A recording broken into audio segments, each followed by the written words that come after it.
But now I am talking about what's happening actually in society, کہ بات actually کہاں تک جاتی ہے. اور آپ سب کو بھی پتہ ہے کہ لڑکا لڑکی آپس میں کنورسیشن شروع کرتے ہیں, راتوں کو باتیں ہوتی ہیں, اللہ تعالیٰ کی ظاہر ہے لمٹس کو جو ہے وہ کراس کیا جاتا ہے, ڈیزائرز ڈیولپ ہوتی ہیں. ڈیزائرز ڈیولپ ہونا بہت نیچرل ہے, تصویریں ایکسچینج ہوتی ہیں, ویڈیوز ہوتی ہیں, بہت کچھ ہوتا ہے. بات پتہ نہیں اتنا آگے نکل جاتی ہے, میں وہ لفظ بولنا نہیں چاہتا جو آج کل بہت کامن ہے, ٹیکسٹنگ کے بعد کا جو سٹیپ ہے. اور ظاہر ہے کہ پھر فزیکل میٹنگز بھی ہوتی ہیں, فزیکلی بھی ملا جاتا ہے. Before marriage you both are acting as if you are husband and wife, اللہ تعالیٰ کی حدود کو کراس کر کے, کہ جیسے ابھی سے ہم ہسبینڈ اور وائف ہیں. اور ایک فولس پیراڈائز میں رہا جا رہا ہوتا ہے کہ نہیں شادی تو الٹیمیٹلی ہو ہی جائے گی, تو چلو واٹ ایف کہ ہم we hang out before marriage and things like that. تو میں نے اتنا سفر ہوتے دیکھا ہے لوگوں کو, یقین کریں یہ وہ انسان کہہ رہا ہے جس نے ہارٹ بریکس کی کاؤنسلنگ کی ہے, جس نے یونیورسٹی اسٹوڈنٹس سے بہت کلوزلی انٹریکٹ کیا ہے. اور I have seen literally people destroying their careers. اچھے خاصے اسٹوڈنٹ اس چیز میں پڑھ کے سیمسٹر خراب ہو گیا, اسٹڈیز خراب ہو گئی ان کی, فوکس ان کا ڈسٹروائے ہو گیا. اچھی خاصی پروڈکٹیو ایکٹیویٹیز کر رہے تھے, پروڈکٹیو ایکٹیویٹیز سے ہٹ گئے, ہر وقت یہی فوکس ہے. And literally this disease become so irritating for people کہ they are stuck to all the time they are stuck to their smartphones, ہر وقت اسمارٹ فون میں گھسے ہوئے.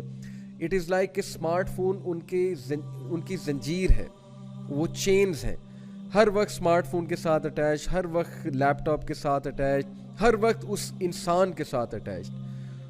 یعنی پہلے سے ہی ساری باتیں کر لینا, پہلے سے ہی جو ہے وہ ساری حدود کراس کر لینا, اور اس کے بعد جب شادی کرنا تو شادی کا اسپارک ود ان منتھس ختم ہوتا ہے. آئی ایم ٹیلنگ یو, یہ میں بائے آپ کو ایکسپیرینس آف کاؤنسلنگس بتا رہا ہوں کہ یہ سو کالڈ لو میرجز جو ہمارے معاشرے میں سو کالڈ لو میرجز ہیں, ان میں کیا ہوتا ہے, پہلے 2 مہینے کے بعد اسپارک ختم ہے, سب کچھ ختم ہے. کیونکہ سب کچھ تو جو ہے وہ پہلے باتیں آپ نے کی ہوتی ہیں, اب نئے ٹاپکس آپ کہاں سے لائیں گے.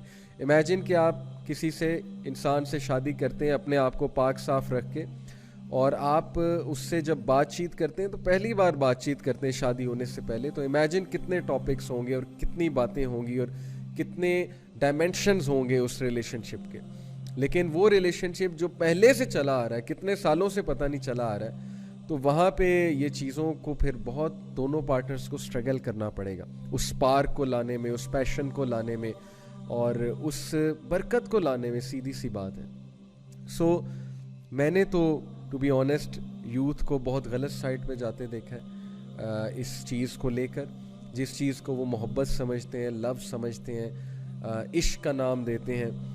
اور میں نے کیریئرز ڈسٹروائے ہوتے دیکھے ہیں, میں نے لوگوں کو لٹرلی دیوداس بنتے دیکھا, جیسے وہ ایک انڈیا نے مووی بنائی, لوگ دیوداس بن جاتے ہیں, غم میں چلے جاتے ہیں, لوگ جو ہے وہ غم زدہ گانے سننے لگ جاتے ہیں, اپنا ٹائم ویسٹ کرتے ہیں, اپنے ارد گرد کے لوگوں کو توجہ نہیں دیتے, جیسے کہ دے آر ہارٹ بروکن, ماں باپ کو توجہ نہیں دیں گے, بہن بھائیوں کی کوئی خبر نہیں ہوگی کہ میری کوئی رسپانسبلٹی ہے, ذمہ داری ہے.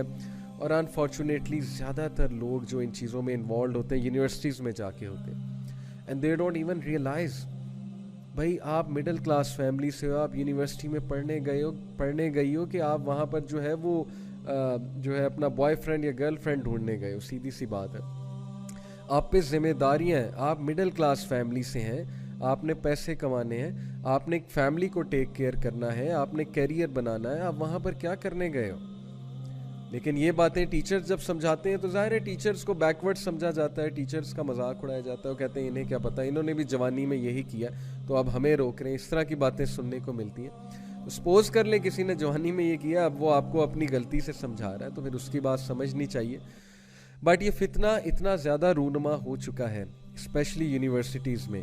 It all starts with having a relationship, it all starts with getting closer to a person, and then it ends up in sometimes they end up marrying each other. میں یہ انکار نہیں کر رہا شادی نہیں ہوتی, but most of the time it ends up in breakups, it ends up in disastrous consequences such as physical abuse, psychological abuse. اگلا بندہ abuse ہوتا ہے psychologically بھی physically بھی, اور اس کے بعد جب break up ہوتا ہے تو extreme distress آتا ہے. اور کنفیوژن کی سٹیٹ آتی ہے کہ اب میں کروں کیا. اتنے سال ہو گئے اس انسان کے ساتھ اور پھر چھوڑا نہیں جاتا, لیٹ گو نہیں کیا جاتا. اور اکثر میں نے ایسے بھی کیسز دیکھے, یقین کریں میرے پاس لڑکے آئے ہیں who want to leave a girl and now ان کی باتوں سے پتہ لگ رہا ہے کہ یہ لڑکی سے جان چھڑانا چاہ رہے ہیں, لیکن ہمارے پاس کس لیے آئے ہیں؟ کچھ دلیل لینے کے اب ہم کیسے چھوڑیں, کس بیسس پہ چھوڑیں. پھر ظاہر ہے وہ بہانہ آتا ہے کہ گھر والے نہیں مان رہے, کیونکہ ظاہر ہے جو مقصد تھا وہ آپ کا پورا ہو گیا. Now you want to leave the person, تو اب بہانہ آتا ہے کہ گھر والے نہیں مان رہے, یا بہانہ آتا ہے کہ بس ایسا ہو گیا ویسا ہو گیا, لڑائی ہو گئی, کوئی مجھے آپ کی بات بری لگی ہے. یہ سب کچھ معاشرے میں چل رہا ہے اور یہ ہم نارملائز کر رہے ہیں اور ہم اس کے خلاف بات ہی نہیں کر رہے ہیں, اور نہ ہماری یوتھ انڈرسٹینڈ کر رہی ہے کہ ہم کس گڑھے میں گر رہے ہیں, ہم کس پٹ میں جا رہے ہیں, اور ہم اپنی کتنی چیزیں جو ہیں وہ لوز کر رہے ہیں آن دا وے. ہم اپنی فزیکل ہیلتھ بھی لوز کر رہے ہیں, ہم اپنا ایموشنل جو ہماری ایموشنل ہیلتھ ہے, مینٹل ہیلتھ ہے, اس کا بھی بیڑا غرق کر رہے ہیں. شادیاں جب ہماری ہوتی ہیں تو ہمارا ستیہ ناش ہو چکا ہوتا ہے. ہم ایک سائیکلوجیکل بیگیج اٹھا کے لا رہے ہوتے ہیں جب ہماری شادیاں ہوتی ہیں ہماری سوسائٹی میں, اور وہ سائیکلوجیکل بیگیج کس چیز کا ہوتا ہے؟ پاسٹ ریلیشن شپس کا. کیا سپارک ہوگا ایسی شادی میں؟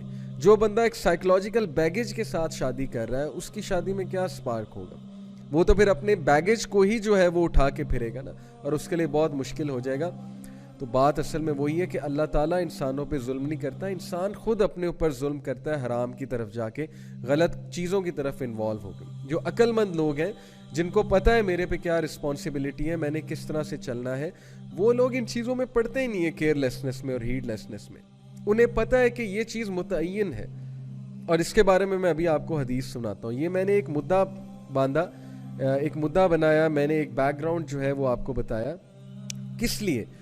so that you may realize کہ یہ ساری چیزیں آپ کے سامنے ہوتی ہیں. you know people get attached to someone, وہ بندہ انہیں یوز کرتا ہے, ابیوز کرتا ہے.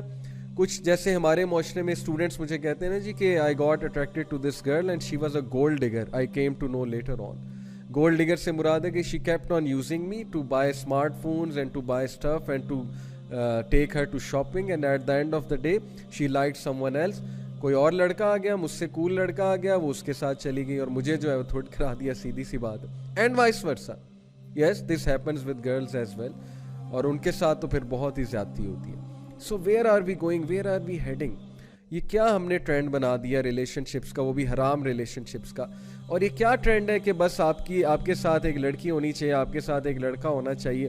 یونیورسٹی میں آپ دونوں پارک میں بیٹھے ہو, فٹ پاتھ پہ بیٹھے ہو, پیومنٹس پہ بیٹھے ہو, سیڑھیوں پہ بیٹھے ہو, تاکہ آپ سب کو دکھاؤ کہ بھئی میں بہت بڑا سٹڈ ہوں, اور میں جو ہوں وہ بہت بڑا میں نے کارنامہ جو ہے نا وہ مار لیا یونیورسٹی میں آ کے. چاہے آپ کا کیریئر تباہ ہو رہا ہے, چاہے وہ آپ کے گھر والے بیچارے اس امید میں بیٹھے ہیں کہ یہ جو ہے کل کو ہمارے لیے کچھ کرے گا, لیکن وہ وہاں پہ یہ جو ہے وہ گل کھلا رہا ہے وہاں پہ جا کے.